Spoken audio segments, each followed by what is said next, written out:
श्री भगवान जी बोले, हे नारद, मनुष्यों की भलाई के लिए तुमने बहुत अच्छी बात पूछी है। जिस काम के करने से मनुष्य मोह से छूट जाता है वह मैं कहता हूँ, सुनो। बहुत पुण्य देने वाला स्वर्ग तथा मृत्यु लोक दोनों में दुर्लभ एक उत्तम व्रत है। आज मैं प्रेम वश होकर तुमसे कहता हूँ, सत्यनारायण का यह विधि पूर्वक करके मनुष्य आयु पर्यंत यहाँ सुख भोग कर मरने पर मोक्ष को प्राप्त होता है। श्री भगवान के वचन सुनकर आदि मनुष्य नारद मुनि बोले कि उस व्रत का फल क्या है, क्या विधान है और किसने इस व्रत को किया और किस दिन यह व्रत करना चाहिए, विस्तार से कहिए। भगवान बोले, दुख शोक आदि को दूर करने वाला, धन धान्य को बढ़ाने वाला, सौभाग्य तो संतान को देने वाला, यह व्रत सब स्थानों पर विजयी करने वाला है। भक्ति और श्रद्धा के साथ किसी भी दिन मनुष्य श्री सत्यनारायण की शाम के समय ब्राह्मणों और बंधुओं के साथ धर्म प्राण होकर पूजा करे, भक्ति भाव से नैवेद्य केले का फल, घी, दूध और गेहूं का चूर्ण सवाया लेवे, गेहूं के अभाव में साठी का चूर्ण, शक्कर तथा गुड़ ले और भक्षण योग्य पदार्थ जमा करा के भगवान के अर्पण कर देवे तथा बंधुओं सहित भगवान ब्राह्मणों को भोजन करावे। पश्चात स्वयं भोजन करे, नृत्य गीत आदि का आचरण कर सत्यनारायण भगवान का स्मरण करता हुआ समय व्यतीत करे। इस तरह व्रत करने पर मनुष्यों की इच्छा निश्चय पूरी होती। विशेषकर कली काल में भूमि पर यही मोक्ष का सरल उपाय है। पहला अध्याय समाप्त। अध्याय सूत जी बोले, हे ऋषियों, जिसने पहले समय में इस व्रत को किया था उसका इतिहास कहता हूँ, ध्यान से सुनो। सुंदर काशीपुरी नगरी में एक अत्यंत निर्धन ब्राह्मण रहता था। वह भूख और प्यास से बेचैन हुआ नित्य पृथ्वी पर घूमता था। ब्राह्मणों से प्रेम करने वाले भगवान ने ब्राह्मण को दुखी देखकर बूढ़े ब्राह्मण का रूप धर उसके पास जा आदर के साथ पूछा, हे विप्र, नित्य दुखी हुआ पृथ्वी पर क्यों घूमता है? हे श्रेष्ठ ब्राह्मण, यह सब मुझसे कहो, मैं सुनना चाहता हूँ। ब्राह्मण बोला, मैं निर्धन ब्राह्मण हूँ, भिक्षा के लिए पृथ्वी पर फिरता हूँ। हे भगवान, यदि आप इसका उपाय जानते हो तो कृपा कर कहो। वृद्ध ब्राह्मण बोला कि सत्यनारायण भगवान मनवांछित फल देने वाले हैं, इसलिए ब्राह्मण तू उनका पूजन कर, जिसके करने से मनुष्य सब दुखों से मुक्त होता है। ब्राह्मण को व्रत का सारा विधान बतलाकर बूढ़े ब्राह्मण का रूप धारण करने वाले सत्यनारायण भगवान अंतर्ध्यान हो गए। जिस व्रत को वृद्ध ब्राह्मण ने बतलाया है मैं उसको करूँगा। यह निश्चय करने पर उसे रात में नींद भी नहीं आई। वह सवेरे उठ सत्यनारायण के व्रत का निश्चय कर भिक्षा के लिए चला। उस दिन उसको भिक्षा में बहुत सा धन मिला, जिससे बंधु बांधवों के साथ उसने सत्यनारायण का व्रत किया।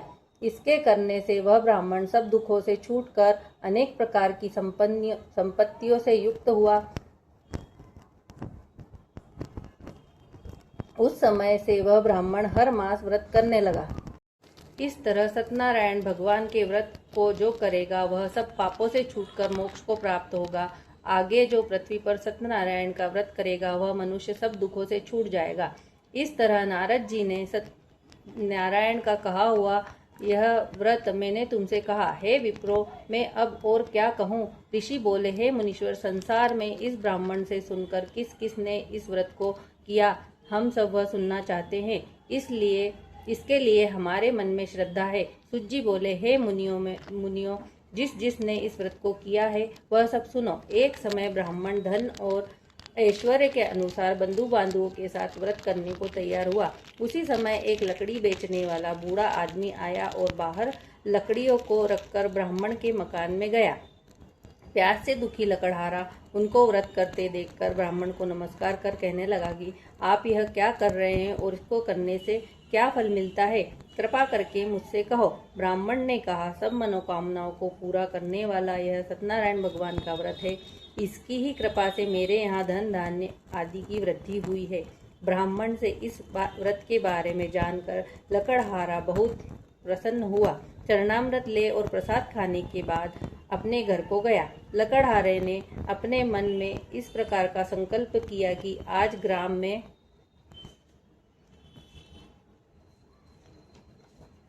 लकड़ी बेचने से जो धन मिलेगा उसी से सत्यनारायण देव का उत्तम व्रत करूंगा। यह मन में विचार कर वह बूढ़ा आदमी लकड़ियां अपने सिर पर रखकर जिस नगर में धनवान लोग रहते थे वह ऐसे सुंदर नगर में गया। उस रोज वहां पर उसे उन लकड़ियों का दाम पहले दिनों से चौगुना मिला।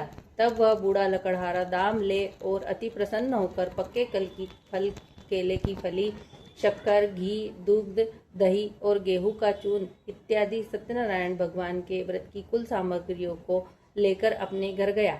फिर उसने अपने भाइयों को बुलाकर विधि के साथ भगवान जी का पूजन और व्रत किया। उस व्रत के प्रभाव से वह बूढ़ा लकड़हारा धन और पुत्र आदि से युक्त हुआ और संसार के समस्त सुख भोग कर बैकुंठ को चला गया। तीसरा अध्याय समाप्त। तीसरा अध्याय। सुत जी बोले, हे श्रेष्ठ मुनियों, अब आगे की कथा कहता हूँ, सुनो।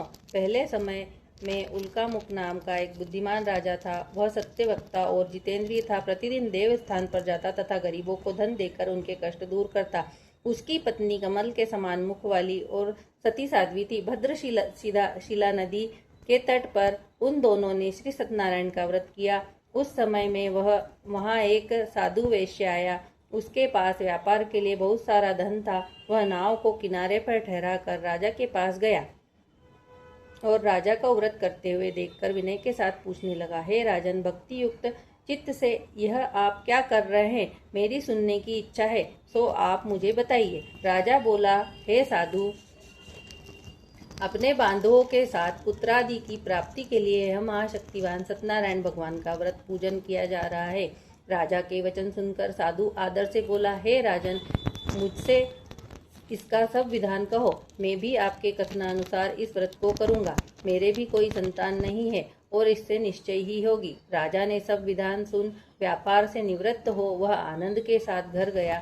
साधु ने अपनी स्त्री से संतान देने वाले उस व्रत का समाचार सुनाया और कहा कि जब मेरे संतान की प्राप्ति होगी तब मैं इस व्रत को करूंगा। साधु ने ऐसे वचन अपनी स्त्री लीलावती से कहे।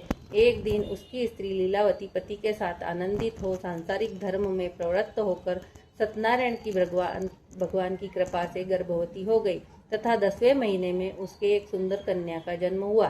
दिनों दिन वह इस तरह बढ़ने लगी जैसे शुक्ल पक्ष का चंद्रमा बढ़ता है। कन्या का नाम कलावती रखा गया। तब लीलावती ने मीठे शब्दों में अपने पति से कहा कि जो आपने संकल्प लिया था कि भगवान का व्रत करूंगा, अब आप उसे करिए। साधु बोला, हे प्रिय, इसके विवाह पर करूंगा। इस प्रकार अपनी पत्नी को आश्वासन दे वह नगर को गया। कलावती पितृगृह में वृद्धि को प्राप्त हो गई। साधु ने जब नगर में सखियों के साथ अपनी पुत्री को देखा तो तुरंत दूध बुलाकर कहा कि पुत्री के वास्ते कोई सुयोग्य वर देखकर लाओ। साधु की आज्ञा पाकर दूध कंचन नगर पहुंचा और वहां पर बड़ी खोज और देखभाल सुयोग्य वणिक पुत्र को ले आया। उस सुयोग्य लड़के को देखकर साधु ने अपने बंधु बांधवों सहित प्रसन्न चित्त अपनी पुत्री का विवाह उसके साथ कर दिया। किंतु दुर्भाग्य से विवाह के समय भी वह उस व्रत को करना भूल गया। तब श्री भगवान क्रोधित हो गए और श्राप दिया कि तुम्हें दारुण दुख प्राप्त होगा। अपने कार्य में कुशल साधु बनिया जमाता सहित समुद्र के समीप स्थित रत्नपुर नगर में गया और वहां दोनों ससुर जमाई चंद्रकेतु राजा के उस नगर में व्यापार करने लगे। एक रोज भगवान सत्यनारायण की माया से प्रेरित कोई चोर राजा का धन चुरा कर भागा जा रहा था, किंतु राजा के दूतों को आता देखकर चोर ने घबरा कर भागते हुए राजा के धन को वहीं चुपचाप रख दिया जहां वो ससुर जमाई ठहरे हुए थे। जब दूतों ने उस साधु वैश्य के पास राजा के धन को रखा देखा तो दोनों उसको बांध कर ले गए और प्रसन्नता से दौड़ते हुए राजा के समीप जाकर बोले, यह 2 चोर हम पकड़कर लाए हैं, देखकर आज्ञा दे। तब राजा की आज्ञा से उनको कठोर कारावास में डाल दिया और उनका सब धन छीन लिया। सत्यनारायण भगवान के श्राप द्वारा उनकी पत्नी भी घर पर बहुत दुखी हुई और घर पर जो धन रखा था चोर चुरा कर ले गए। शारीरिक व मानसिक पीड़ा तथा भूख प्यास से अति दुखित हो अन्न की चिंता में कलावती एक ब्राह्मण के घर गई। वहां उसने सत्यनारायण भगवान का व्रत देखा, फिर कथा सुनी तथा प्रसाद ग्रहण कर रात को घर गई। माता ने कलावती से कहा, हे पुत्री, अब तक कहाँ रही, वह तेरे मन में क्या है? कलावती बोली, हे माता, मैंने एक ब्राह्मण के घर श्री सत्यनारायण भगवान का व्रत देखा है। कन्या के वचन सुनकर लीलावती भगवान के पूजन की तैयारी करने लगी। लीलावती ने परिवार और बंधुओं सहित श्री सत्यनारायण भगवान का पूजन किया और वर मांगा कि मेरे पति और दामाद शीघ्र आ जावे। साथ ही प्रार्थना की कि हम सबका अपराध क्षमा करो। सत्यनारायण भगवान के इस व्रत से संतुष्ट हो गए और राजा चंद्रकेतु को स्वप्न में दर्शन देकर कहा, हे राजन, दोनों वेश्य को प्रातः ही छोड़ दो और उनका धन जो तुमने ग्रहण किया है दे दो, नहीं तो मैं तेरा धन, राज्य, पुत्रादि सब नष्ट कर दूंगा। राजा से ऐसे वचन कहकर भगवान अंतर्ध्यान हो गए। प्रातःकाल राजा चंद्रकेतु ने सभा में अपना स्वप्न सुनाया। फिर दोनों वणिक पुत्रों को कैद से मुक्त कर सभा में बुलाया। दोनों ने आते ही राजा को नमस्कार किया। राजा मीठे वचनों से बोला, हे महानुभावों, भावी वर्ष ऐसा कठिन दुख प्राप्त हुआ है। अब तुम्हें कोई भय नहीं। ऐसा कहकर राजा ने उनको नए नए वस्त्राभूषण पहनाए तथा उनका जितना धन लिया था उससे दूना धन देकर आदर सहित विदा किया। दोनों वेश्य अपने घर को चल दिए। तीसरा अध्याय समाप्त। चौथा अध्याय। सुत जी बोले, वेश्य ने मंगलाचार करके यात्रा आरंभ की और अपने नगर को चला। उनके थोड़ी दूर निकलने पर दंडी वेशधारी सत्यनारायण ने उनसे पूछा, हे साधु, तेरी नाव में क्या है? अभिमानी वणिक हंसता हुआ बोला, हे दंडी, आप क्यों पूछते हो? क्या धन लेने की इच्छा है? मेरी नाव में तो बेलपत्ते भरे हैं। वेश्य का कठोर वचन सुनकर भगवान ने कहा, तुम्हारा वचन सत्य हो। दंडी ऐसा कहकर वहां से दूर चले गए और कुछ दूर जाकर समुद्र के किनारे बैठ गए। दंडी के जाने पर वेश्य ने नित्य क्रिया के बाद नाव को ऊंची उठी देखकर अचंभा किया और नाव में बेल पत्ते आदि देखकर मूर्छित हो जमीन पर गिर पड़ा। फिर मूर्छा खुलने पर अत्यंत शोक प्रकट करने लगा। तब उसका दामाद बोला, आप शोक न करें, यह दंडी का श्राप है, अतः उनकी शरण में चलना चाहिए, तभी हमारी मनोकामना पूर्ण होगी। दामाद के वचन सुन वह दंडी के पास पहुंचा।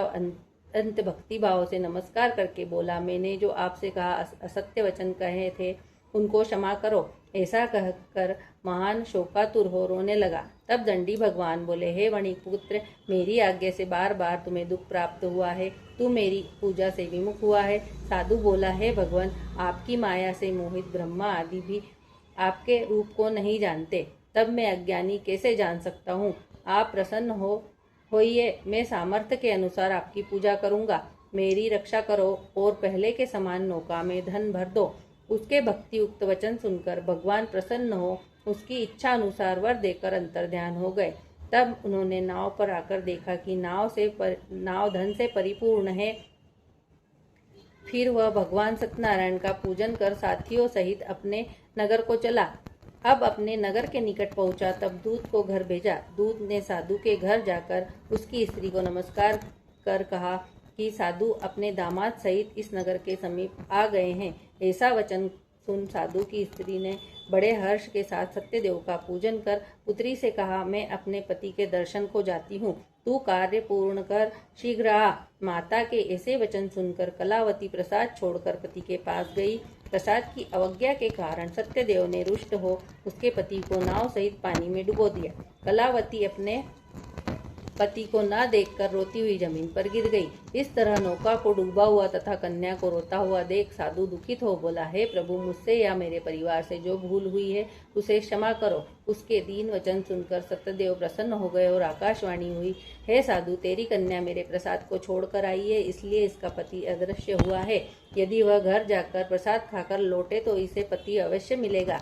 ऐसी आकाशवाणी सुनकर कलावती ने घर पहुंचकर प्रसाद खाया और फिर आकर पति के दर्शन किए। तत्पश्चात साधु ने बंधु बांधवों सहित सत्यदेव का विधि पूर्वक पूजन किया। उस दिन से वह पूर्णिमा को सत्यनारायण का पूजन करने लगा और फिर इस लोक का सुख भोगकर अंत लोक में स्वर्गलोक को गया। चौथा अध्याय समाप्त। पांचवा अध्याय। सुत जी बोले, हे ऋषियों, मैं और भी कथा कहता हूँ, सुनो। प्रजापालन में लीन तुंगध्वज नाम का एक राजा था। उसने भी भगवान का प्रसाद त्याग कर बहुत दुख पाया। एक समय में वन में जाकर वन्य पशुओं को मारकर बड़ के पेड़ के नीचे आया। वहां उसने ग्वालों को भक्ति भाव से बांधुओं सहित सत्यनारायण और की पूजन करते देखा। राजा देखकर भी अभिमानवश वहां नहीं गया और ना ही नमस्कार किया। तब ग्वालों ने भगवान का प्रसाद उसके सामने रखा तो वह प्रसाद को त्याग कर अपनी सुंदर नगरी को चला गया। वहीं उसने अपना सब कुछ नष्ट पाया तो वह जान गया कि यह सब भगवान ने किया है।